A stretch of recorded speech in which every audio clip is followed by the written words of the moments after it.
Bismillah. Hotspot of biodiversity. कुछ question है EVS BCom first semester. ठीक है, बायोडाइवर्सिटी कहाँ पे? जहाँ पे नेचुरल हैबिटेट्स रहते वहाँ पे, इन द सेंस कई सारे चीज़ों के स्पीशीज है, चाहे वो जानवर हो, जिसमें भी जान रहती है उसको बायो बोलते हैं। ठीक है, बायो किससे आता? जिसमें भी लाइफ रहती। ठीक है, तो एक जगह पे कई किस्म के स्पीशीज एक जगह रहना, चाहे वो जानवर हो, झाड़ हो, या फिर और कई किस्म के जो है ना अलग अलग जो है पौधे हो। ठीक है, उसमें कई जो है अपन पौधा भी नहीं समझते, जैसा कि समंदर के अंदर रहते, समंदर के किनारों पे रहते, ऐसे कई चीज़ें हैं जिसमें लाइफ रहती, जो बढ़ते, जो ख़त्म होते। ठीक है, ये सब चीज़ें बायो के अंदर आती। तो यहाँ पे बायोडाइवर्सिटी क्या है? हर एक के कई स्पीशीज एक जगह पे रहना। हॉटस्पॉट ऑफ बायोडाइवर्सिटीज, थोड़े उनको हॉटस्पॉट मार्क किया गया है, वो क्या है? Hotspots are special places on earth that have a lot of different living things. These places are important because they have high number of plant and animal species that can't be found anywhere else. तो hotspot क्या है? कुछ ऐसे जगहों को बोलते हैं जहाँ पे बहुत सारे जो है प्लांट्स रहते, बहुत सारे एनिमल्स भी रहते, यानी उसके कई सारे स्पीशीज वहाँ पे रहते। Biodiversity hotspots are like treasure troves of life containing unique and often rare species. ऐसे जगह जहाँ पर जो है ना अभी भी रेयर स्पीशीज या फिर पुराने चीज़ें जो है, अभी भी पुराने जानवर या पुराने झाड़ वगैरह जो ख़त्म नहीं हुए, विलुप्त जिसको बोलते हैं हिंदी में, एक्सटिंक्ट नहीं हुए, वो अभी भी पाए जाते। To be considered a hotspot an area must be 2 main criteria. अगर 2 चीज़ें उसके अंदर है तो उसको अपन हॉटस्पॉट बोलेंगे। First, it needs to have a large number of different species. सबसे पहले कोई भी जो है ना चीज़, कोई भी ज़ात के, यानी कोई भी जानवर के या कोई भी पौधे के जो है ना ज़्यादा से ज़्यादा जो है वहाँ पे स्पीशीज मौजूद रहना। And second, it must be under threat, और वो ख़तरे में रहना, इसलिए उसको हॉटस्पॉट बोलते हैं। ख़तरे में इन द सेंस के अब कभी भी जो है ना वहाँ पे पोल्यूशन फैल सकता, या इंसान वहाँ पे पहुँच सकते, वो जगह को बर्बाद कर सकते, जैसे जंगल बर्बाद होते। कई सारे जानवर आज हमको मालूम है पहले एग्जिस्ट करते थे, आज एग्जिस्ट नहीं करते। कई पौधे ऐसे जो पहले थे, कई झाड़ पहले थे, आज नहीं है। तो वो ऐसे जगह हैं जहाँ बहुत सारे जानवर हैं, बहुत सारे पौधे हैं, उनकी कई स्पीशीज है, अभी भी अच्छी कंडीशन में सब है, वो लोग वहाँ पे फल रहे हैं, फूल रहे हैं सब, लेकिन वो ख़तरे में है, तो जब उसको हॉटस्पॉट कंसिडर किया जाता। Unfortunately, many of these hotspots are facing challenges like habitat destruction. Habitat किसको बोलेंगे? जहाँ पे जैसा कि अपने को मालूम है पोलार बियर है, उन्हें क्या है, बर्फ़ के अंदर ही रहता उन्हें। ठीक है, नॉर्दर्न वर्ल्ड में जो है ना अपने को नॉर्थ के जो कंट्रीज है वहीं पे रहता उन्हें, तो उसका हैबिटेट है, वहाँ पे उसको सही उसके हिसाब का खाना मिलता, उसके हिसाब की ज़िंदगी मिलती। ठीक है, तो आजकल डेंजरस में क्या है, अपने को हैबिटेट डिस्ट्रक्शन का हमेशा चांस बने हुआ है। पोल्यूशन है, क्लाइमेट चेंज हो रहा, ग्लोबल वार्मिंग हो रही, विच puts diverse life forms at risk. जितने भी अपने अलग अलग जिंदगियां जो पल रही फूल रही उसको रिस्क पे डाल दे रही। Conserving and protecting these hotspots is crucial because they play a key role in maintaining the balance of ecosystems and preserving the variety of life on earth. इसको क्या है, कंजर्व करना, प्रोटेक्ट करना, बचाना, उसको संभाल के रखना क्यों ज़रूरी है बोले तो इसकी वजह से अपने जो वर्ल्ड है, वर्ल्ड का इकोसिस्टम प्रॉपर रहता। वर्ल्ड में हर चीज़ ज़रूरी है, जानवर भी ज़रूरी है, झाड़ भी ज़रूरी है, इंसान भी ज़रूरी है, तब जाके जो है ना वर्ल्ड बैलेंस होके चलते हैं। ओके, नेक्स्ट क्वेश्चन है scope and definition of and importance of environmental studies. Environmental studies जो है उसके अंदर हम क्या क्या पढ़ते हैं, उसका मतलब क्या है और उसकी ज़रूरत क्या है, अहमियत क्या है। Scope of environmental studies. Environmental studies is a field of study that looks at how living and non living things interact with each other and there surroundings. अपना जो इन्वायरमेंट है, वो इन्वायरमेंट से अपना कैसा जो है इंटरेक्शन होता है या लेन देन होता है, या अपन उसको कैसा इस्तेमाल करते। It covers a wide range of topics, इसमें बहुत सारी चीज़ें आती हैं, including the natural environment, ecosystem, pollution, conservation, sustainable development. तो ये सारे चीज़ें जो है अपना नेचुरल इन्वायरमेंट है, इकोसिस्टम है। इकोसिस्टम बोले तो जैसा हर चीज़ बराबर रहना, समझे। इंसान भी बराबर रहना, जानवर भी बराबर रहना, जंगल भी बराबर रहना, ऑक्सीजन भी बराबर रहना, ये सब चीज़ें इकोसिस्टम का पार्ट है। पोल्यूशन कंट्रोल में रहना, कंजर्वेशन, ये सब चीज़ों के बारे में हम पढ़ते हैं इन्वायरमेंटल स्टडीज़। डेफिनेशन क्या है? Environmental studies is all about understanding our environment, हमारे इन्वायरमेंट को समझना, वो उसका असल मतलब है। And how human activities impact it, और हमारे जो इंसानी जो हरकतें हैं उसको क्या असर इसके अंदर हो रहा। It involve studying the air we breathe, इसमें क्या है, हम सांस ले रहे हैं उसको समझना। द वाटर वी ड्रिंक, हम जो पानी पीते हैं उसको समझना। The soil we grow our food in, हमारी मिट्टी को, ज़मीन को समझना। And the biodiversity around us, हमारे तरफ जो जो बायोडाइवर्सिटीज है उन सबको समझना। The goal is to find ways to live in harmony with nature, तो यहाँ पे मेन उसका गोल क्या है, हम लोग जो है मोहब्बत से, तरीक़े से, प्यार से नेचर के साथ रहना। एंड प्रोटेक्ट द प्लानट, और फ्यूचर जनरेशन के लिए अपने प्लानट को बचाना। इम्पॉर्टेंस, अब इसके अंदर इम्पॉर्टेंस क्या है? पहला है understanding nature, it helps us understand the natural world and how everything is interconnected. This knowledge is essential for making informed decision about how we use and manage resources. तो यहाँ पे क्या है, अंडरस्टैंडिंग नेचर, हमारे nature को समझना, हमारी दुनिया कैसी है, हमारे जो है ना अतराफ़ का नेचर, इन्वायरमेंट कैसा है, और कैसा हम एक दूसरे से जुड़े हुए, क्या क्या चीज़ें ज़रूरी है, उन सबको समझना। Sustainable living, environmental study teaches us how to live in a way that meets our needs without harming environment. यहाँ पे क्या है, अपनी ज़िंदगी जीना ऐसा कि अपन इन्वायरमेंट को तकलीफ़ नहीं देना, उसको नुकसान नहीं पहुँचाना। कंजर्वेशन ऑफ बायोडाइवर्सिटी, उसको बचाना। It emphasises the importance of preserve तो बचाना। The variety of plant and animal life, तो अपने पास क्या है, अपन जो है बचाना अपने इन्वायरमेंट को, अपने जंगल को, अपने जानवरों को, हर चीज़ को बचाना। पोल्यूशन कंट्रोल, जो अपने को मालूम है, एयर, वाटर, सॉइल पोल्यूशन को अपन कंट्रोल करना। क्लाइमेट चेंज अवेयरनेस, जो हमारे पास ग्लोबल वार्मिंग हो रही, जिसकी वजह से क्लाइमेट में चेंजेस आ रही, वो क्यों हो रहा उसको समझना, ठीक है, उसके बारे में जागरूक रहना। रिसोर्स मैनेजमेंट, जो भी हमारे लिए अवेलेबल है, पानी है, ऑक्सीजन है, ठीक है, हर चीज़ को प्रॉपर तरीक़े से इस्तेमाल करना। जैसे इलेक्ट्रिसिटी है आती है अपने पास, नेचुरल रिसोर्सेज से आती, तो हम ज़्यादा इस्तेमाल करेंगे, वेस्ट करेंगे तो नेचुरल रिसोर्सेज ज़्यादा वेस्ट होते। नेचुरल रिसोर्सेज क्या है, फिर अपन पैदा नहीं कर सकते। Okay, next, ex situ conservation क्या है, ठीक है, ex situ conservation. Ex situ conservation is like a safety net for endangered plants and animals। सीधा सीधा इसका मोटा आपको समझाता हूँ। इसमें क्या है, अगर कोई भी चीज़ें अपने नेचुरल हैबिटेट में जो है ना ख़तरे में आ गए, वो लोग जो अपन ऊपर पड़े थे कि वो लोग सेफ़ नहीं है, कुछ जानवर है जिसकी तादाद कम होते जा रही है, जैसा हमको मालूम है टाइगर्स है, ठीक है, उनकी तादाद दुनिया में कम होते जा रही, बंगाल टाइगर की, और ऐसे कई सारे जानवर हैं, कई सारे झाड़ है, कई सारे पौधे, कई सारी चीज़ें हैं। तो उसको वहाँ से निकाल के उनके हिसाब से सेफ इन्वायरमेंट में शिफ्ट करना और उनको सेव करना, उनको बचाना, इसको जो है ना एक्स सीतु कंजर्वेशन बोल सकते हैं। Ex situ conservation is like a safety net for endangered मतलब जो खतरे में है, plants and animals. When certain species are at risk of disappearing, जैसा मैं बोला, कुछ जो भी स्पीशीज है, चाहे एनिमल्स के रहने दो या प्लांट्स के रहने दो, जो गायब होने की कगार पे आ गए फ्रॉम देयर नेचुरल हैबिटेट, जहाँ उनका गुजार बसर होता था, जहाँ उन पैदा होते थे, जहाँ रहते थे, उस जगह से scientist and conservationist take them out, वहाँ से क्या करते, साइंटिस्ट और कंजर्वेशनिस्ट क्या करते, वहाँ से उनको निकाल के and give them a new home, उनको क्या है, एक नया घर देते, kind of like a protective sanctuary बोलेंगे इसको, एक प्रोटेक्टिव जगह, वो जंगल हो सकती, कुछ भी हो सकता हो, ठीक है। अपने पास जो है टाइगर सैंक्चुरीज बहुत सारे हैं, अगर आप पढ़े तो उसके बारे में पढ़ सकते हैं, जहाँ टाइगर को बचाने के लिए, तो अलग जगह पे शिफ्ट करना।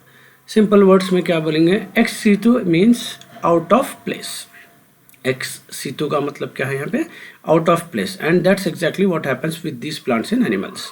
Okay, instead of staying in their original homes, they are moved to specially created environment where they can be cared for and protected.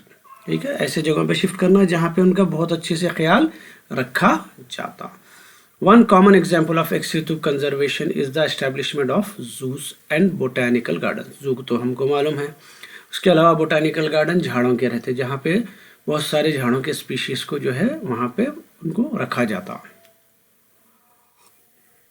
Zoos provides a safe and controlled space for endangered animals, जो हमको मालूम है, allowing them to live and breed without the threats they might face in the wild.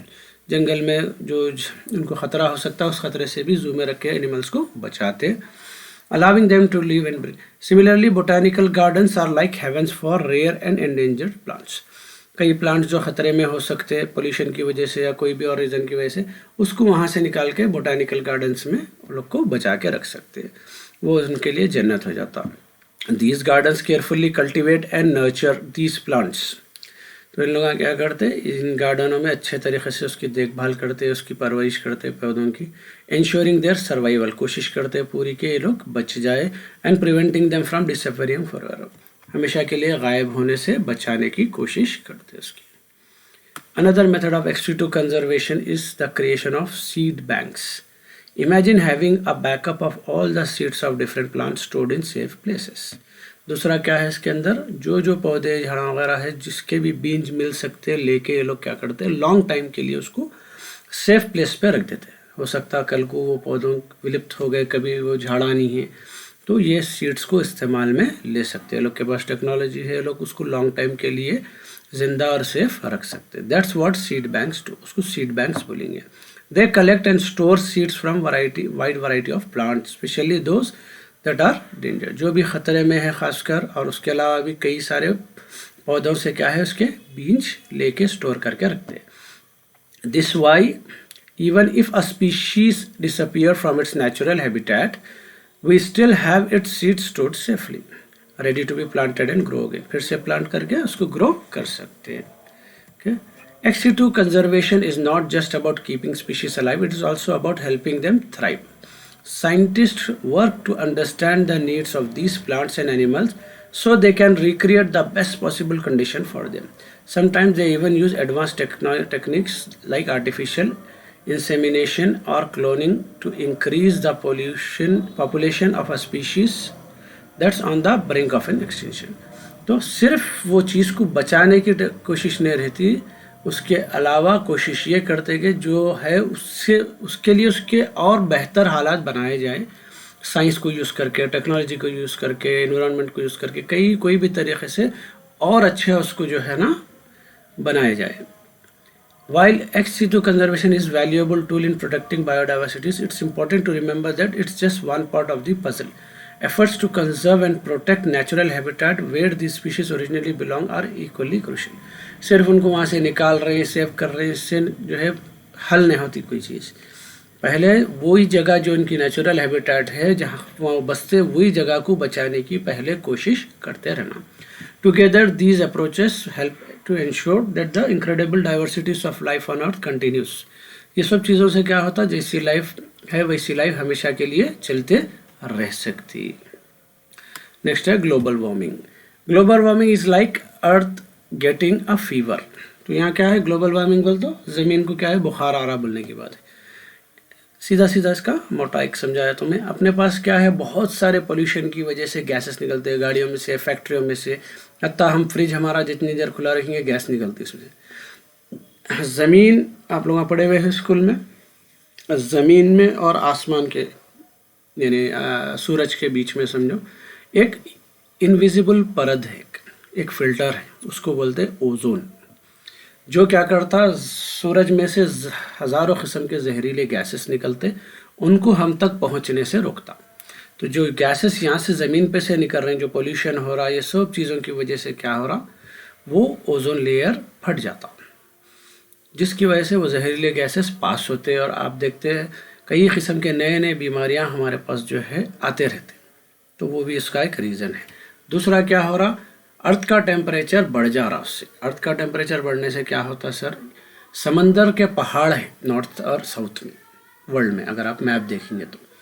ठीक है, north America, south America की तरफ उधर जो है ना पूरे आपको अंटार्कटिका वगैरह की तरफ, इधर सॉरी अंटार्कटिका और ये साउथ अटलांटिक वगैरह की तरफ जो है आपको समंदर के पहाड़, समंदर के पहाड़। सोचो वो जब पहाड़ अगर टेम्परेचर थोड़ा भी बढ़ गया तो वो पहाड़ क्या हो जाता, पिघलना शुरू होगा। पिघलने से समंदर का लेवल बढ़ता, समंदर का जब लेवल बढ़ता तो you can expect tsunami. Tsunami सबको मालूम है, सुनामिस आप एक्सपेक्ट कर सकते हैं। उसके अलावा फिर कई किस्म की बीमारियां हमारे पास फैल रही हैं उन गैसेस की वजह से। तो इसको जो बोलते हैं global warming. Imagine our planet as a giant living bed, just as fail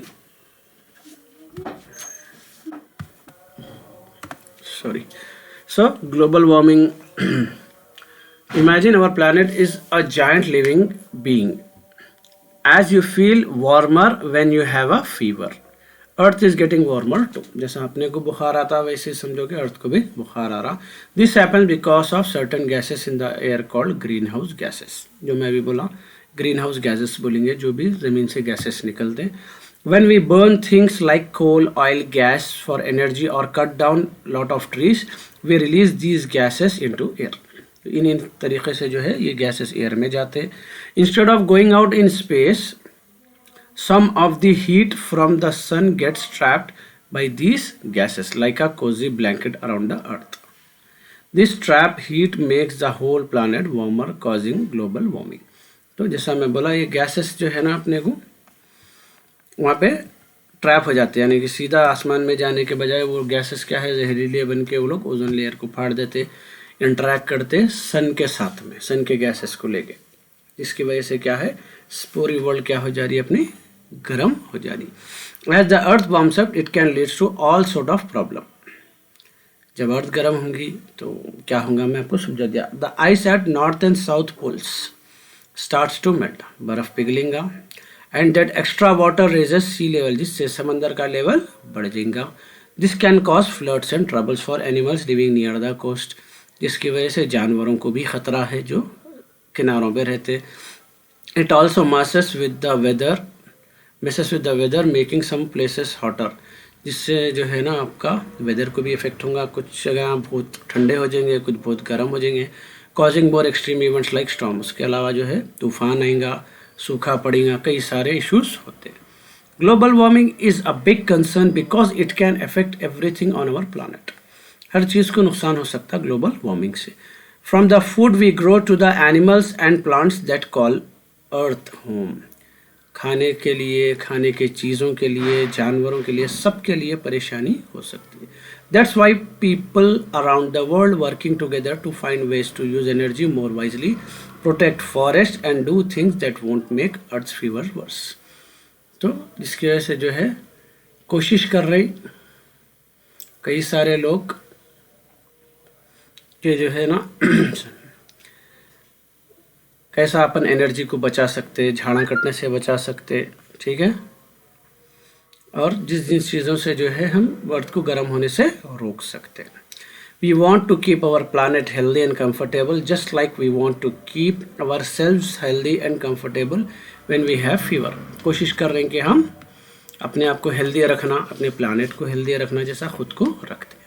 okay, next है द ओजोन लेयर डिप्लीशन, जो आपको समझाया था मैं ओजोन लेयर क्यों फटता, कैसा फटता।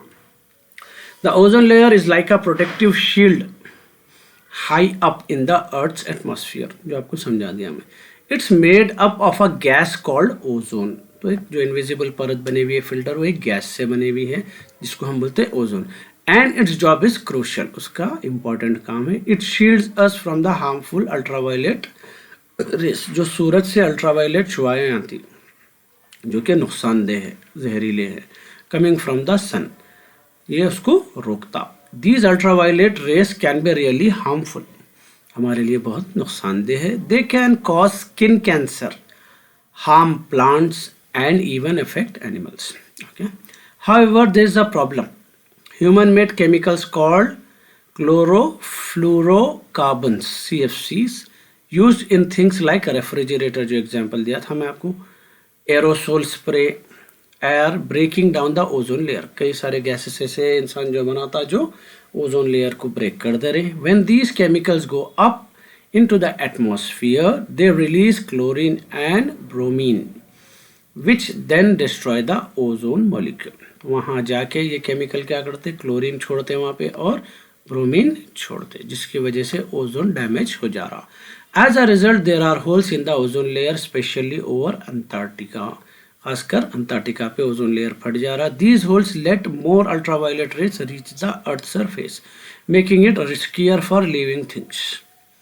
तो ये होल्स क्या कर रहे हैं, सरफेस की तरफ जो है अल्ट्रावायलेट रेस को आसानी से आने दे रहे हैं, जिसकी वजह से चीज़ें मुश्किल हो रहे हैं। मोर UV rays means more sunburns, ज़्यादा आएंगा तो सूरज के डायरेक्ट जो है ना शुआएं यहाँ पड़ेंगी, जिससे सनबर्न्स होता। मोर आई कैटरैक्स, आँखों की जो बीमारियाँ थी कैटरैक्ट वो होती। And more harm to marine life, और समंदर की ज़िंदगी को भी नुकसान है, like plankton and fish. Fortunately, people realized this was a big problem, and in 1987 many countries signed the Montreal Protocol. This international agreement aimed to phase out the production and use of the substance that deplete the ozone layer. तो जब 1987 में एक meeting हुई जिसके अंदर ये तय किया गया कि ये केमिकल का यूज़ नहीं होगा जो ओजोन लेयर को फाड़ता है, including CFCs. Since then there have been significant improvement, जब से थोड़ा सा improvement आया। More countries have stopped using these harmful chemicals, ज़्यादा से ज़्यादा countries इसको यूज़ करना बंद करें। And the ozone layer is slowly starting recover, इन्हें अपने आप को रिकवर भी कर लेता। ठीक है, next causes of air pollution, तकरीबन ये चीज़ें आपको मालूम है। Causes of air pollution, industrial emission. ठीक है, एयर पोल्यूशन किस किस चीज़ से होता, पहले इसके कॉजेस देखेंगे। Factories and industries release pollutants such as particulate matter, sulfur dioxide, nitrogen oxides into the air during manufacturing। तो इंडस्ट्रीज से क्या है, बहुत सारे केमिकल्स हवा में निकलते, जिसकी वजह से क्या है एयर पोल्यूशन होता। व्हीकल एग्जॉस्ट, गाड़ियों का जो निकलता। combustion engines in car, trucks and motorcycles emit pollutants like carbon monoxide, nitrogen oxides and hydrocarbons. तो गाड़ियों में से कई सारे जो है ना कार्बन मोनोऑक्साइड, नाइट्रोजन ऑक्साइड वगैरह गाड़ियों में से निकलता, जिससे पोल्यूशन होता। बर्निंग ऑफ फॉसिल फ्यूल्स, जैसे अपन गैस का तेल वगैरह, पेट्रोल, लकड़ी वगैरह जलाते, उससे भी कई सारे गैसेस निकलते। The burning of coal, oil, natural gases for every production releases pollutants and green house gases contributing to air pollution and climate change. Agricultural activities, even जो झाड़ों को दवाया मारते, उसके बाद में वो फसल होने के बाद कुछ जलाते भी वो लोग, ठीक है, उससे भी क्या होता, पोल्यूशन होता। Pesticides and fertilisers use in agriculture, दवा मारने के, ठीक है, और फर्टिलाइजर्स डालते, इससे भी क्या है हवा को नुकसान है, जिसमें से मीथेन वगैरह जो है गैसेस निकलते हैं। वेस्ट डिस्पोजल, जो कचरा कुंडी में कचरा फेंकते हैं अपन, घरों का कचरा रहता, फैक्ट्रियों का कचरा रहता, उससे भी एयर पोल्यूशन होता।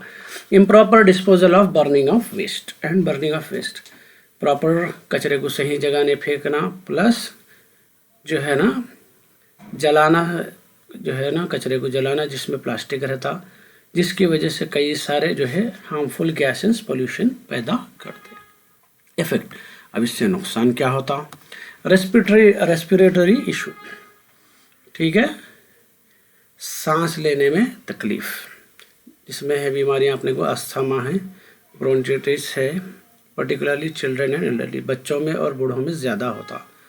कार्डियोवास्कुलर प्रॉब्लम, हार्ट के प्रॉब्लम्स जो होते, heart disease, strokes and cardiovascular, तो दिल से रिलेटेड कई सारी बीमारियां पोल्यूशन से होते हैं। Impact on wild life,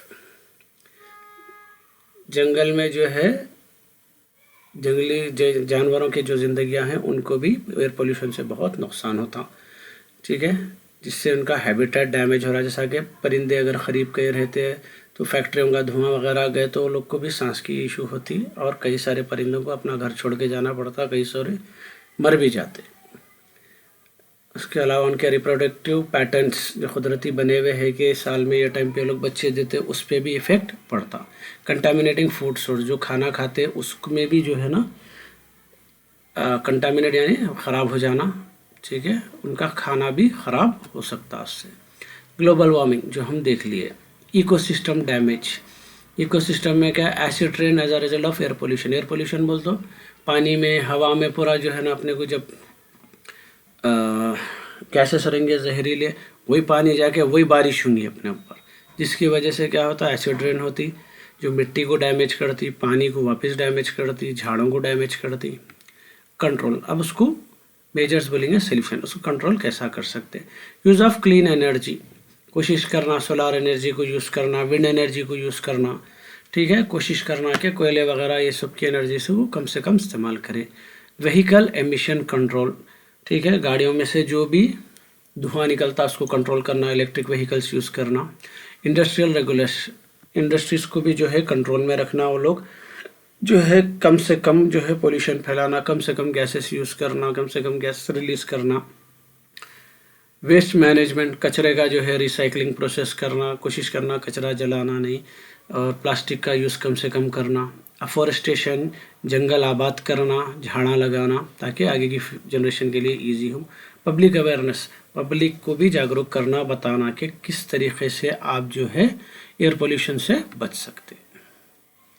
okay, next है सिमिलर आंसर है वाटर पोल्यूशन। वाटर पोल्यूशन क्या है, किस किस चीज़ से होता है, कॉजेस क्या है, इंडस्ट्रियल डिस्चार्जेस, इंडस्ट्रीज में से जो केमिकल निकल के बहाते लोग नालों में, नदियों में बहा देते, वो है जिससे जो है बहुत सारे पोल्यूटेंट्स वाटर में मिक्स हो जाते हैं, बहुत सारे टॉक्सिन्स, केमिकल्स मिक्स हो जाते हैं। एग्रीकल्चरल रन ऑफ, जैसा मैं बोला, the use of fertiliser, fertiliser वगैरह ये जो है फिर वापस जब आप बारिश डालते, नदी का पानी इस्तेमाल करते, जो बारिश होती फिर ये पानी को वापस नदी में लेके चली आती, वो पानी में जब तक केमिकल्स मिक्स हो जाते हैं पूरे, जिसकी वजह से लेक्स और रिवर्स में फिर वाटर कंटेमिनेशन हो जाता। Urban run of, rain water washes pollutants from streets, parking lots, अब गलियों में कचरा डालते, वो डालते, ये सब चीज़ें बारिश के टाइम पे पूरा वो पानी जाके फिर वापस कहाँ मिल जाता, नदियों में, उसमें मिलता, फिर वो पानी पीने के से वापस अपने पास ही जाता। इम्प्रॉपर वेस्ट डिस्पोजल, जो अपन अभी देखे प्रॉपरली कचरे को हैंडल नहीं करना, वो कचरा फिर जाके बारिश के पानी में मिक्स होके फिर पानी में मिक्स हो जाता, जिसकी वजह से वाटर पोल्यूशन पैदा होता। Waste water from sewage system, जो अपने पास नालियाँ बहते रहते, जिसकी वजह से बहुत सारे नुकसान होते, ठीक है, गलियों में देखते अक्सर ड्रेनेज बहते रहता, या प्रॉपर जो है ना सीवरेज सिस्टम कहीं भी नहीं रहता, तो वहाँ पे जो है बहुत सारा पोल्यूशन फैलता। इफेक्ट्स, अब इससे नुकसान क्या क्या है पानी के पोल्यूशन से। हार्म टू एक्वाटिक लाइफ, सबसे पहले जो जानवर पानी के ऊपर जिंदा है, चाहे मछलियाँ रहने दो, झींगे रहने दो, और कई सारे जानवर छोटे बड़े सब, उन सब की जान को नुकसान है। ड्रिंकिंग वाटर कंटामिनेशन, जो हम बोले हमारे पास जो भी अक्सर सुनते हैं अपन, पानी ख़राब आ रहा, पानी में जो है ना सफाई नहीं है, वो नहीं है, ये रीजन्स रहते, तो पीने का पानी भी हमको साफ नहीं मिल सकता। एट्रोफिशियन, excess nutrients from fertilizers can cause excessive plant growth in water bodies, leading to oxygen depletion and harm to aquatic life. Same जो फर्टिलाइजर्स का पानी जो चले आता बाद जाके जो है ना नदी में वगैरह में मिक्स हो जाता है, वहाँ पर जो है ना उन्हें केमिकल्स की मात्रा बढ़ा देता, जिसकी वजह से ऑक्सीजन में कमी हो जाती पानी में, और मछलियाँ वगैरह को जो है ना नुकसान होता। Loss of recreational areas, polluted water bodies में become unsafe for swimming, fishing and, तो अपने को स्विमिंग के लिए पानी सेफ नहीं रहता, फिशिंग के लिए नहीं रहता अगर मछली पालना चाह रहे हैं, और अदर एक्टिविटीज़ के लिए भी मुश्किल हो जाता अगर पानी गंदा है तो। इम्पैक्ट ऑन एग्रीकल्चर, तो polluted water use for irrigation, जो भी अगर ख़राब पानी वापस हम इस्तेमाल करेंगे जो है ना खेती बाड़ी के लिए, होता क्या फिर जो है वो चीज़ें हमारे को जो खेती बाड़ी से पैदा कर रहे हैं, चावल गेहूँ वगैरह, उसमें शामिल हो जाता, वो भी हमारे लिए नुकसानदेह हो जाते। कंट्रोल सॉल्यूशंस क्या क्या है इसको। वेस्ट वाटर ट्रीटमेंट, जो भी वेस्ट वाटर निकलता उसको प्रॉपर तरीके से गवर्नमेंट प्लांट्स बना के हैंडल करना, ठीक है, उसमें जो है ना उसको साफ़ करना, या उसको प्रॉपर जो है ऐसी जगह बहाना जिसकी वजह से वापस उन्हें वाटर बॉडीज में आके नहीं मिलना, यानी कि लेक्स वगैरह में नहीं मिलना। Regulation and enforcement, strict rules banana companies industries के लिए जो है ना, जो भी ये गंदगी जो है हवा में या पानी में फैलाते उनको जो है ना मजबूर करना कि वो लोग सेफ्टी का ख्याल रखें। Storm water management, Developing system to manage urban runoff such as green infrastructure and retention ponds helps reduce the introduction of pollutants in the water bodies. अगर अतराफ़ आप झाड़ा वगैरह रखेंगे, सब चीज़ें रखेंगे तो वो अक्सर क्या होता है, वहाँ पे ऑक्सीजन ज़्यादा रहती, कचरा कम डालने देना, और पानी वगैरह भी आ गया तो ज़्यादा से ज़्यादा पानी को जो है ना लेक्स वगैरह में जाने के बजाय वहीं जो झाड़ा वगैरह रहते या फिर जो है पार्क्स वगैरह रहते वो वहीं पे उसको ख़त्म कर देते, जिसकी वजह से जहरीला पानी जो है कंटामिनेटेड वाटर जो है कभी भी जाके मिलता नहीं। हज़ार्डियस वेस्ट मैनेजमेंट, जो भी अपना ख़तरे वाला कचरा रहता जिसमें प्लास्टिक खासकर है, जहरीले गैसेस, जहरीले प्रोडक्ट्स जो भी कंपनियों से निकलते, ये सबको प्रॉपर तरीके से मैनेज करना ताकि वो हमारे जो है पीने के पानी में या दूसरे पानी में जाके नहीं मिलना। Riparian buffer zone, planting vegetation along water bodies helps filter pollutants and prevent turn off. पूरे जो है नदियों के अतराफ जो भी है, तालाबों के अतराफ पूरे झाड़ा अगर उगा दिए तो वहाँ पे क्या हो जाता, कचरे को लोग फिल्टर करके पानी जाता, यानी वहाँ पे कचरा रुक जाता, वहाँ पे जो है तो वो गंदगी पानी तक नहीं पहुँच सकती। लास्ट है पब्लिक अवेयरनेस, पब्लिक को जागरूक करना, साफ़ सफाई कैसा रखना, पानी का यूज़ कैसा करना, गंदगी से कैसा बचना, that is public awareness. Okay, last answer है role of information technology in environment. अपने इन्वायरमेंट में जो है अपन टेक्नोलॉजी को कैसा इस्तेमाल कर सकते हैं या उससे क्या फ़ायदा हो रहा। सबसे पहला है डेटा मॉनिटरिंग एंड एनालिसिस। इसमें क्या है, अपने को इंफॉर्मेशन टेक्नोलॉजी हेल्प्स इन मॉनिटरिंग इन्वायरमेंटल कंडीशन। अपने प्रेजेंट कंडीशन क्या है, अपन न्यूज़ देखते हैं, न्यूज़ में बोल देता उन्हें बारिश होने वाली है, एयर पोल्यूशन का जो है मेजर क्या है, उसका हर चीज़ की अपने को तफसील जो है मिल जाती, उसको बोलेंगे monitoring and analysis.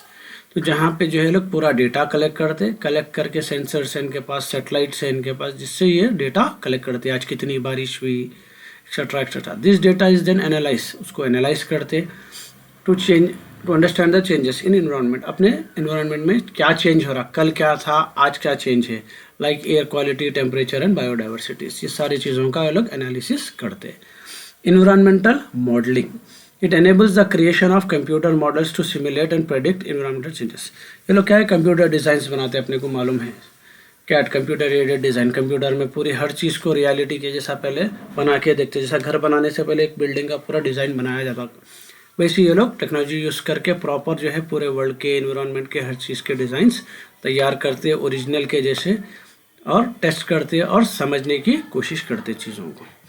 Remote sensing technologies like satellites and drones equipped with sensors allow to observe and collect information about remote areas। कई सारे ऐसे जंगल, ऐसे जगह हैं जहाँ अभी भी आसानी से जाया नहीं जा सकता, कई दूर है, तो हर चीज़ रिमोटली सैटेलाइट और ड्रोन्स आजकल आपको मालूम है उसके थ्रू जो है सारी इन्फॉर्मेशन कलेक्ट कर सकते हैं, जैसा कि जंगलों में है, ओशंस में है, और बहुत सारे इको से अलग अलग सिस्टम्स में है।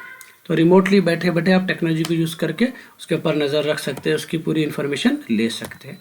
Environmental management system, it IT tools contribute to the development of system that aid in managing obtaining natural resources, use, waste reduction and pollution control. तो अपने पास जो भी इन्वायरमेंट को मैनेज करना है, आप देखते हैं हर एक के पास गैजेट्स है, लैब्स है, तो अपने को IT के इतने टूल्स, इतने मशीन्स बने हुए हैं, अपने को जो है नेचुरल रिसोर्सेज का क्या इस्तेमाल हो रहा, किससे क्या गैस निकल रही, वेस्ट कैसा बचा सकते, ये सारे चीज़ों में हम मशीनरी का इस्तेमाल कर सकते हैं। जैसा आप गाड़ियों में पोल्यूशन का वो देखते हैं, पोल्यूशन का टोकन जो निकालते हैं अपन, एक मशीन डाल के उन्हें पोल्यूशन का जो है वो चेक करता, मेजर करता उन्हें कितना पोल्यूशन गाड़ी छोड़ी। एक सब क्या है, टेक्नोलॉजी है।